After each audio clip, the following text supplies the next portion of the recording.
Hari ini 7 Januari, hari Sabtu, pukul 4.31 sore. Saya mencoba melakukan hentakan ya pada 7 ekor ikan. Jadi ya saya kurangi jumlahnya karena ini untuk cobaan saja teman-teman.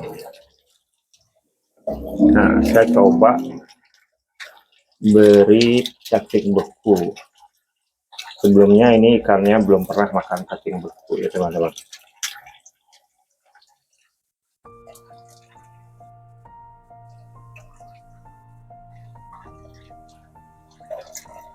Saya beri volume sebanyak mungkin ya, semampu ikan makan. Mungkin karena tumben masih bingung ya.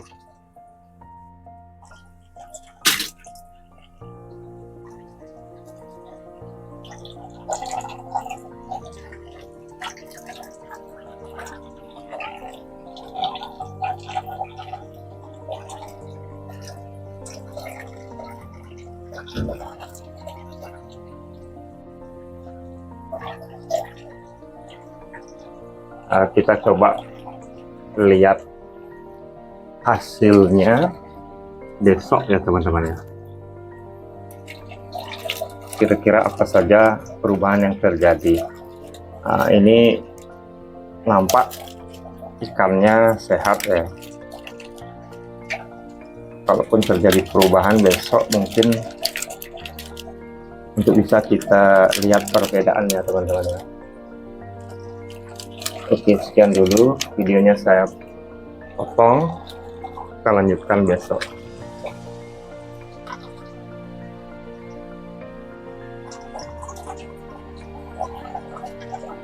Pagi teman-teman, saya telah bangun. Ini hari Minggu 8 Januari pukul 9 ya. Jadi saya baru bangun ya. Tadi saya perhatikan ada sedikit perubahan ya pada ikan, yaitu pada ekornya.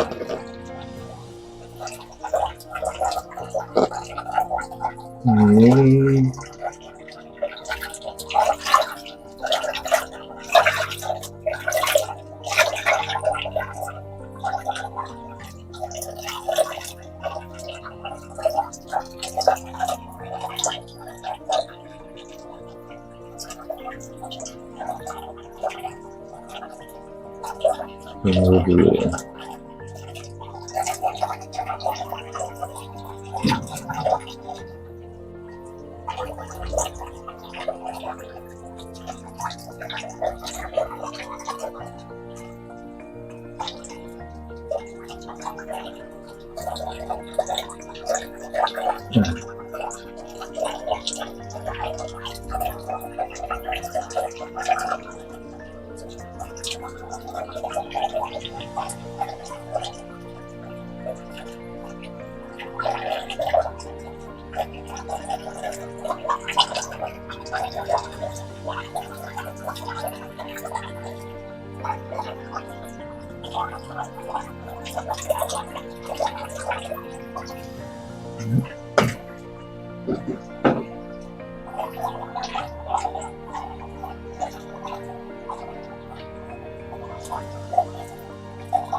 Nah ini teman-teman ya, ada sobekan kecil di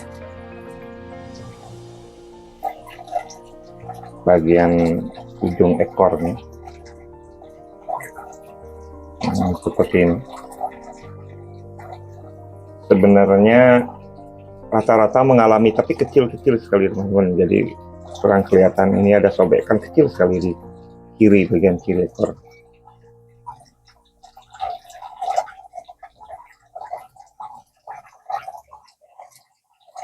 Nah ini maksud saya menjelaskan sesuatu, silahkan dianalisa sendiri kira-kira apa yang mengakibatkan itu. Jadi kalau ikan itu dihentak berupa jenis pakannya yang baru. Tapi saya tidak mengatakan bahwa cacing beku itu tidak bagus, justru itu makanan yang bagus. Tapi dia tidak biasa makan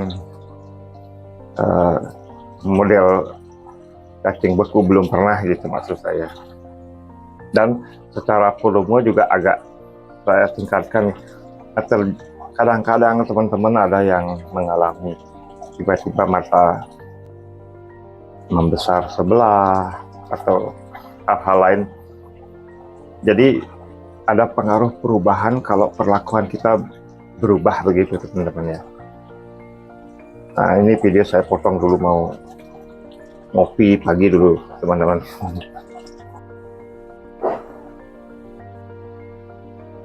Jumpa lagi teman-teman di channel Bali Hobbies. Percobaan tadi itu sebenarnya ya belum membuktikan apapun. Kalau percobaan yang sehari beberapa jam ya boleh lah, tapi kalau percobaan sampai seminggu itu ya ada rasa enggan gitu teman-teman ya. Apalagi percobaan yang tentang bentukan, setelah 6 bulan dipelihara dengan metode begini hasilnya seperti ini. Belum lagi percobaan yang tahunan yang masalah genetik, setelah F3 jadi begini. Nah itu nggak mungkin. Ini karena percobaan-percobaan kecil yang sifatnya hanya 1 hari, hanya untuk mereview terjadi sesuatu. Kalau itu awalnya pakannya itu terbiasa dia makan pakan pelet bubuk teman-teman. Nah kemudian pakannya diganti dengan pakan cacing beku, terjadi sesuatu walaupun efeknya kecil, dan itu pun dengan volume yang dilipat. Tetapi kalau misalnya terbiasa makan pelet, nah, kemudian volumenya ditingkatkan sampai optimum, itu lain lagi masalahnya. Biasanya perutnya itu kemerah-merahan, bisa terserang bakteri Pseudomonas begitu teman. Jadi efeknya beda-beda, tetapi selalu efek itu terjadi pada saat dihentak gitu teman-teman ya.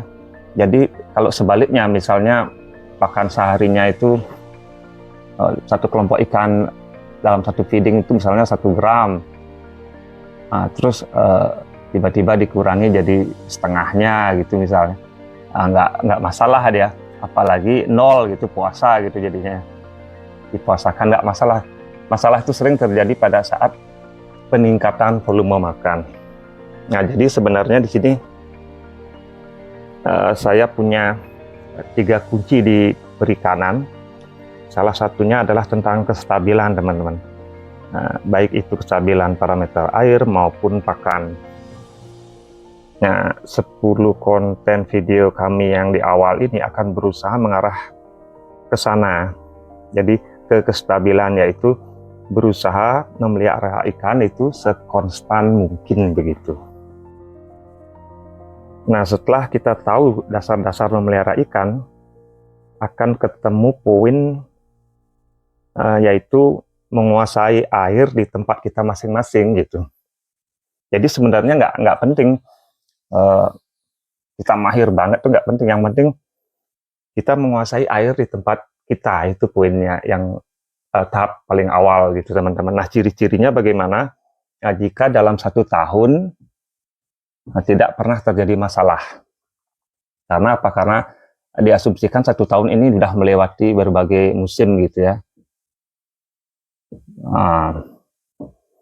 Nah kalau misalnya terjadi masalah di bulan Maret, misalnya kena wabah dan lain sebagainya, artinya mulai pelihara Maret sampai Maret tahun depan nggak terjadi masalah, itu sudah lolos tahap pertama. Itu biasanya saya pakai sebagai acuan atau parameter.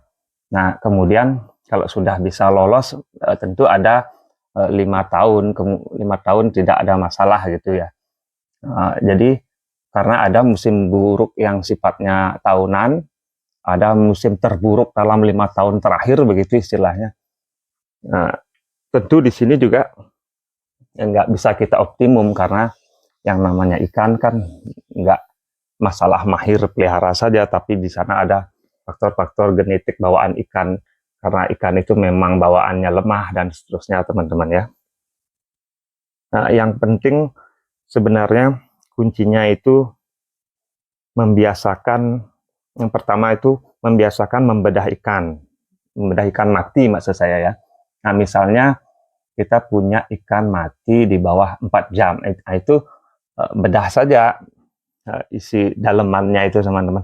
Jadi kita tahu masalah apa sebenarnya yang terjadi. Kalau misalnya ikan kita kasih makan pagi hari, tinggal kerja, kemudian sore harinya tiba-tiba ada seekor mati, nah itu kita nggak tahu kan, udah mungkin dah lama matinya. Tapi kalau misalnya, loh kok ada seekor ikan mati, padahal 1 jam lalu baru saya kasih makan, nah itu bedah saja teman-teman.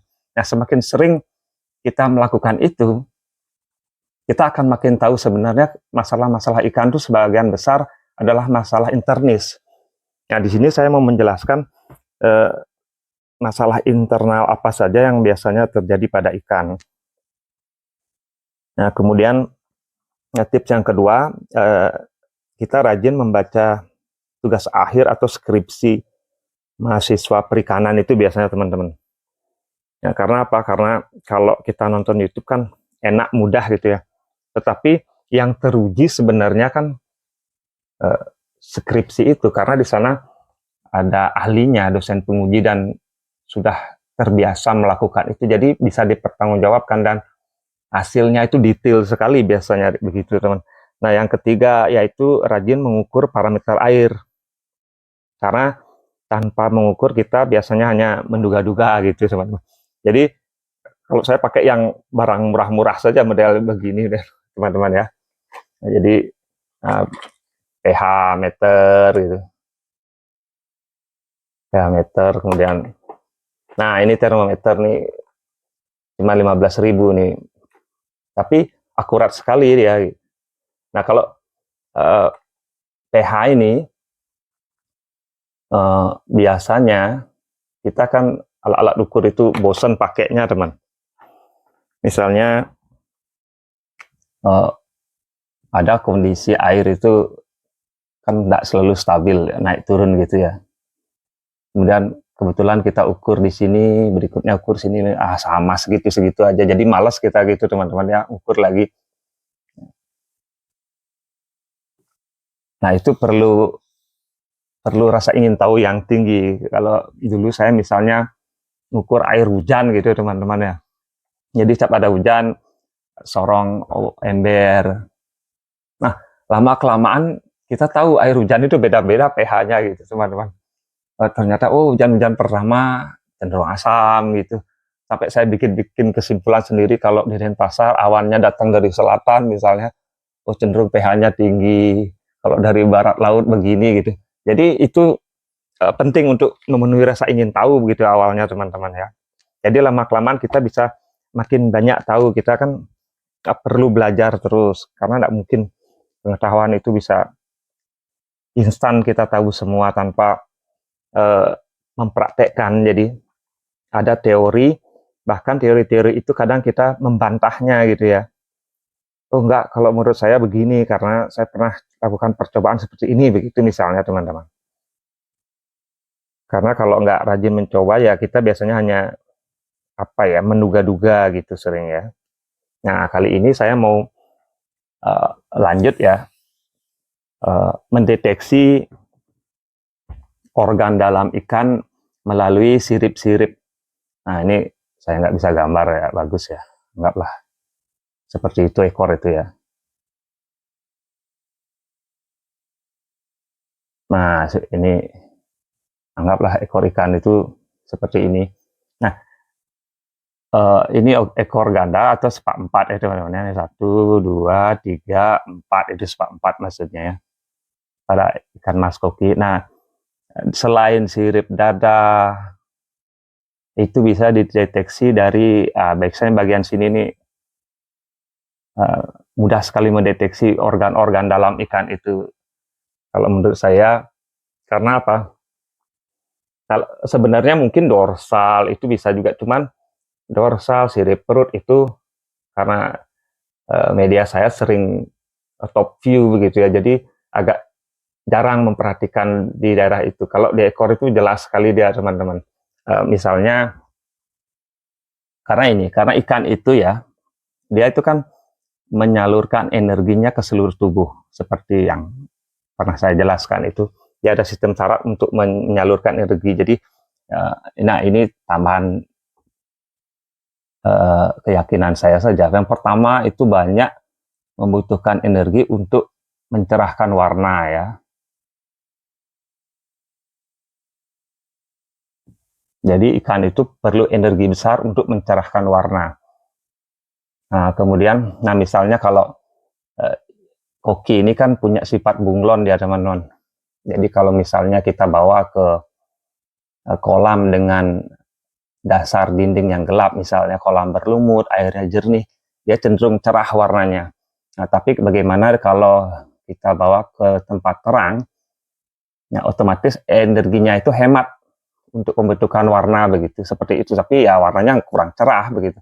Nah, bagaimana kalau dibawa ke akuarium? Kalau ke akuarium itu kan netral, jadi dia ngikut objek yang di luarnya, misalnya akuariumnya di dekat tembok yang berwarna putih, berarti dia putih itu dipergunakan sebagai objek untuk sifat bunglonnya itu seperti itu ya. Nah, kedua, energinya juga banyak dikeluarkan untuk mata. Nah, kalau mata ini saya masih banyak misteri ya teman-teman. Nah, yang ketiga ya organ-organ tubuh yang lain. Nah, salah satunya ini ekor ya. Nah, misal kalau ada ikan yang usia 6 bulan ke bawah, dia terjadi kerutan, teman-teman. Kan kadang-kadang ada yang meruncing gitu ya. Jadi ekor ini meruncing begitu. Nah, ini sebenarnya begini dia, teman-teman. Ini saya guntingkan ibaratnya ekor ini ya. Ibarat ekor. Jadi ada pertumbuhan panjang ekor dan ada pertumbuhan melebarnya ekor. Jadi kalau misalnya ekor itu memanjang, misalnya dia shading, jadi ada bayangan tipis di pinggirnya, itu artinya ikan sehat lagi dorong ekor. Nah, kemudian ada yang bibirnya itu bergerigi, ya itu artinya sehat sekali ikannya, organ dalamnya teman-teman. Jadi di sini ini seperti gitu-gitu dia. Jadi kalau ini nanti kalau udah di atas 2 tahun dia bisa nutup ini, pertumbuhannya kan nutup ya teman-teman. Nah, sebaliknya jika jadi kalau ekor itu kemudian yang dimaksud sehat itu melebar dia. Jadi kalau spesiesnya segini, dia tumbuhnya melebar terus sehingga dia terdesak teman-teman. Jadi terkesan bergelombang gitu.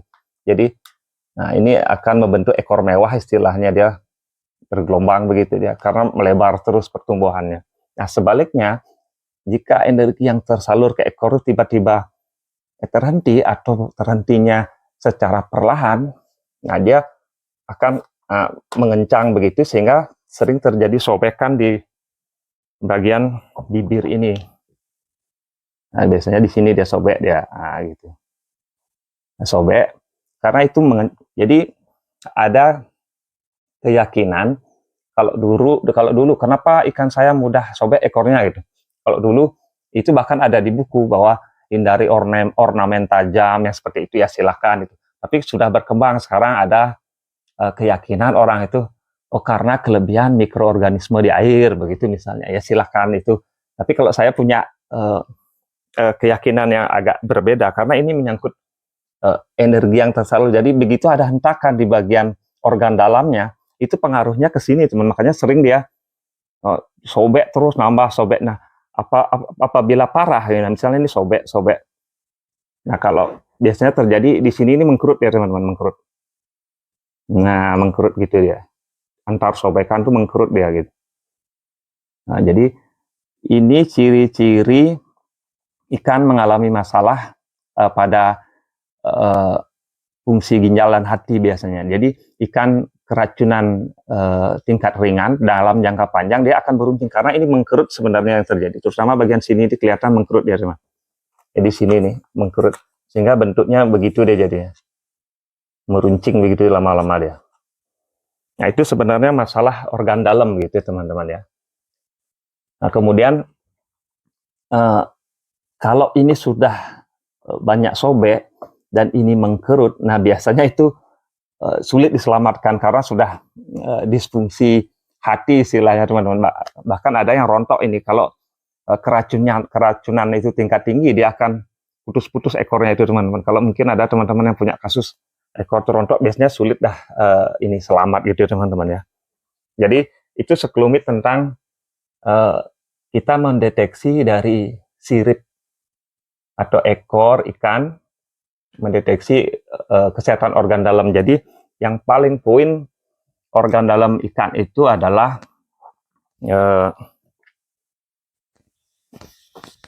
yang pertama itu masalah-masalah pencernaan ya teman-teman ya.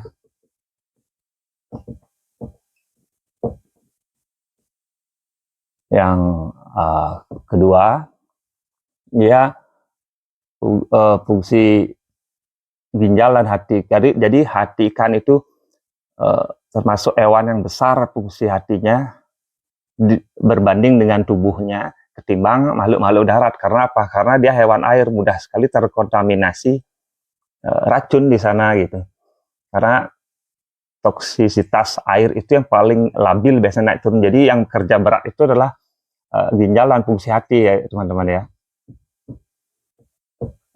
Jadi di sini sering terjadi masalah dan tidak terdeteksi sehingga memperpendek usia ikan, tiba-tiba bengkok, siripnya seperti itu. Jadi faktor sebenarnya ada dua. Ini dulu teman-teman ya. Yang paling sering yang ketiga adalah masalah gelembung renang. Nah, ini menurut keyakinan saya seperti ini. Nah, tentu faktor-faktor yang lain yang mempengaruhi selain ketidakstabilan air dan pakan itu ditentukan oleh yang pertama adalah faktor genetik ya teman-teman. Jadi memang bawaan ikan itu, semua makhluk hidup kan seperti itu. Misalnya memang ada orang yang relatif lebih lemah secara fisik ketimbang orang yang lain, kan memang ada seperti itu. Jadi faktor-faktor genetik itu mulai dari kualitas induk gitu ya. Jadi mulai indukan, kemudian kesiapan induk sebelum pijah gitu ya. Jadi sebelum pijah, kemudian puncak matanggonan jantan dan betina. Nah, ini semua mempengaruhi anakannya nanti sampai kepada perawatan 1 minggu, ini keyakinan saya. Nah, buraya hingga 1 minggu. Jadi sebenarnya kan genetik itu yang ini teman-teman. Tapi saya anggaplah potensi ikan itu paling ditentukan itu pertama dari ini poinnya nanti besarnya seperti apa. Walaupun dalam satu kelompok itu ada yang paling lemah, ada yang paling kuat, tetapi secara keseluruhan biasanya ada ikan itu mudah sekali sakit. Seperti itu teman-teman, karena pengaruh genetik. Yang kedua ini baru metode pemeliharaan gitu teman-teman ya.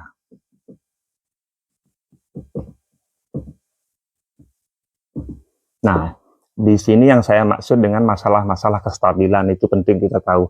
Jadi salah satu kunci jadi dari melihara ikan itu menurut saya adalah kestabilan. Jadi silakanlah dikembangkan. Karena kalau misal satu contoh ini, ikan dari kecil makannya pakan kerik gitu, atau pakan keriknya cuma isi tepung telur sedikit gitu misalnya ya. Jadi sebagian besar makannya tepung, karbohidrat semua gini ya. Kemudian ketela itu ubi gitu misalnya ya, ubi, terus dikasih pisang. Nah, ini pernah saya percobaan makannya gini aja terus, makannya gini. Itu sama kalau sudah stabil itu dari kecil makannya tetap, itu bentukannya sama dengan yang saya kasih dengan pakan yang lebih baik gitu ya teman-teman. Yang sering masalah itu misalnya kita punya mau coba jenis pakan baru gitu misalnya. Nah, kita coba pada ikan yang udah usia 10 bulan atau setahunan, coba itu pasti goyang teman-teman. Tentu di awal nggak kelihatan ya, tetapi beberapa bulan kemudian dia perlu penyesuaian. Jadi di sini ini perlu penyesuaian dia. Jadi apa ya? Dia sebenarnya itu terjadi instabilitas gitu. Jadi kebiasaan awal begitu teman-teman ya. Jadi kalau mau percobaan itu usahakan dari ikan-ikan muda gitu teman-teman. Nah ini juga terkait masalah ikan berpindah. Ikan berpindah misalnya, nah kalau ini masalah kestabilan air ya teman-teman ya. Karena ada beberapa kali nih mungkin pokoknya lebih lah dari 2 kali ada yang ngasih pernyataan ke saya, Haji kalau saya ngambil ikan di tempat A gitu ya, di tempat A itu pasti mati aja. Nah, dia memperkirakan di sana ikannya lemah, nggak seperti itu sebenarnya teman-teman ya. Jadi karena gimana ya? Kalau misalnya di tempat A itu berhasil memproduksi ikan dan ikannya baik-baik saja, itu sudah membuktikan bukan ikannya yang lemah gitu, tetapi karena parameter air di tempat kita berbeda jauh dengan di tempat asalnya. Nah, terutama ikan-ikan yang mudah, yang sulit menyesuaikan diri adalah di tempat baru ya. Di tempat baru itu kualitasnya lebih rendah daripada di tempat asalnya. Nah, di sini paling sering masalah. Nah, kadang seminggu bermasalah, kadang dipelihara sampai sebulan, bahkan bisa 5 bulan lebih itu baru terjadi masalah. Jadi secara rata-rata usia ikan itu pendek dari tempat asalnya. Artinya apa? Ada perbedaan parameter yang mencolok dari entah sifat airnya itu beda banget sama tempat kita gitu. Nah ini juga sebenarnya masalah-masalah ketidakstabilan, artinya ikan itu yang harusnya di tempat A terus dipindah-pindah sehingga dia perlu penyesuaian. Tapi tetap ada uh, adaptasi itu, kemampuan adaptasi ikan itu ada gitu teman-teman. Nah biasanya saya meyakini ikan itu beradaptasinya uh, sampai 3 hari. Misalnya dipelihara di tempat A, kemudian dipindah ke tempat B dalam waktu 1 sampai 3 hari itu nggak masalah gitu teman-teman, nggak masalah. Makanya jangan takut kalau misalnya ikannya dibawa kontes cuma 1 hari itu nggak masalah. Nah ikan itu berusaha menyesuaikan dirinya itu lama, bahkan sebulan itu belum tentu bisa dia menyesuaikan diri. Tapi karena dia punya istilahnya grafik toleransi energi penyesuaian diri itu nggak ketahuan, misalnya segini, ini batas toleransinya dia stamina ikan gitu misalnya. Nah ini atas ini stamina gitu misalnya, terhadap waktu gitu. Jadi karena dia masih punya toleransi sehingga nggak ketahuan sebenarnya ikan itu sudah kelihatan happy saja, rakus saja makannya, padahal dia sudah sebenarnya berada di posisi di sini, misalnya teman-teman sudah di sini. Makanya jangan heran kalau misalnya ikan yang dipelihara di jeding gitu misalnya teman-teman ya, kena hujan pertama tahu-tahu dia seneng makannya rakus, malah mijah gitu. Padahal dia sebenarnya sudah terjadi penurunan, tapi masih dalam toleransi eh, yang wajar sehingga tidak kelihatan efeknya gitu. Jadi bisa saja nanti kondisinya akan naik atau justru turun gitu. Makanya sering terjadi 3 hari setelah hujan atau seminggu setelah hujan ikannya sakit karena dia turun terus kondisinya begitu teman-teman ya. Dia melewati ambang batasnya sehingga dia sakit gitu misalnya. Dan ikan mijah juga sama teman-teman. Misalnya ikan tidak mau mijah, diganti airnya total. Dia sebenarnya itu anjlok gini deh sebenarnya. Nah, jadi stressing dia mengalami penekanan sebenarnya sehingga dia mijah gitu. Tapi ini dalam batas wajar dan bagus gitu ya, dan efeknya bagus gitu. Sebenarnya dia turun tapi kita nggak tahu, kita ngelihat dia senang aja gitu teman-teman ya. Yang mungkin itu sedikit tentang ini, sebenarnya sudah agak kemana-mana ya, cuman acak aja saya yang apa yang saya tahu gitu. Itu sedikit tadi pengetahuan tentang masalah-masalah organ dalam ikan. Nanti di konten-konten berikutnya saya akan membahas khusus tentang ini. Nah ini jadi ada poin-poin catatan seperti tadi. Ada tips, biasakan membedah ikan. Kedua, rajin membaca literatur yang bisa dipercaya gitu ya. Kemudian rajin mengukur parameter air, itu tips teman-teman. Kemudian yang kedua, saya mau kasih kisi-kisi bahwa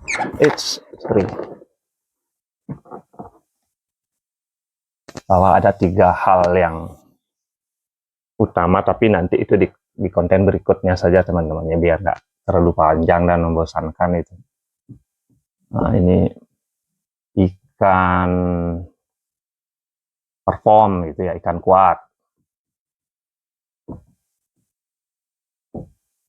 Kemudian yang kedua adalah ikan bagus. Yang terakhir adalah ikan panjang umur.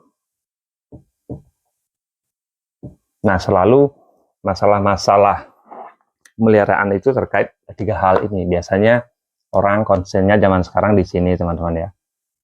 Karena kalau kontes juga ini yang dikejarkan begitu teman-teman. Nanti mungkin di konten berikutnya pelan-pelan lah satu-satu gitu teman-teman ya. Terima kasih. Jika ada hal yang kurang mohon dimaafkan. Kita ketemu di konten-konten berikutnya teman-teman ya. Salam Lestari Bemas Koki Bali.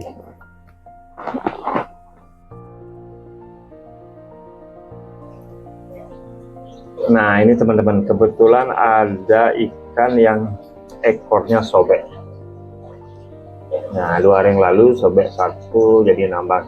Nah, kalau kita perhatikan, lihat pola sobekannya itu, jadi ada pertumbuhan ekor itu yang melebar, bibirnya itu melebar gitu. Jadi pertumbuhannya bagus. Nah, tapi ada juga saat ekor itu mengkerut, istilahnya mengkerut kalau saya istilah itu ya. Jadi pertumbuhannya justru mengecil ya, sehingga itu yang membuat ekor mudah robek. Walaupun ada pemicunya, misalnya habis pijat, tetapi tetap saja kalau ekor yang mudah sobek, itu penyaluran makanan ke ekor itu kurang bagus gitu teman-teman. Apalagi seperti ini. Nah, ini